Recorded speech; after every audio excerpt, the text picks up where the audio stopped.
مجھے کبھی کوئی علامت محسوس نہیں ہوئی، نہ کمزوری، نہ پیاس، نہ تھکن۔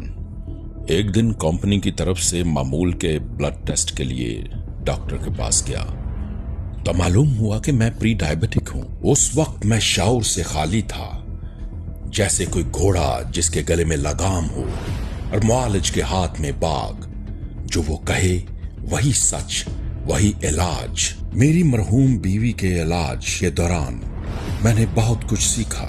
ان دنوں میں نے انسان کی بے بسی اور میڈیکل دنیا کے اندھے بھروسے کو بہت قریب سے دیکھا۔ انہی تلخ تجربات نے مجھے میڈیکل کی حقیقتوں کی پہچان دی، لیکن اس کے باوجود میں تقریباً 10 سال تک ڈاکٹرز کے روایتی خوف اور تجویز کردہ دوائیوں کے سائے میں جیتا رہا۔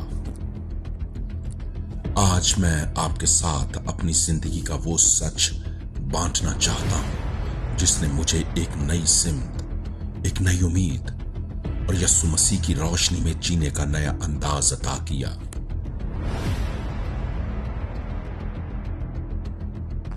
مغربی دنیا میں زیادہ تر لوگ ادویات پر جیتے ہیں۔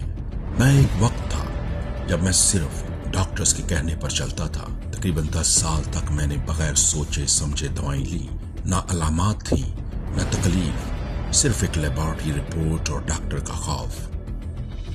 بشپ ایمینول آفتاب کھوکھر، جو خود ایک میڈیکل ڈاکٹر ہیں، انہوں نے کئی بار کہا کہ زندگی کا اختیار دوسروں کے ہاتھ میں مت دو، سیکھو، سمجھو اور صحت کے معاملے میں خود فیصلے لو۔ تب مجھے معلوم ہوا کہ بیماری صرف جسم کی نہیں، سوچ کی بھی ہوتی ہے۔ مسیح میں میرے عزیزو، گواہی ابھی ختم نہیں ہوئی۔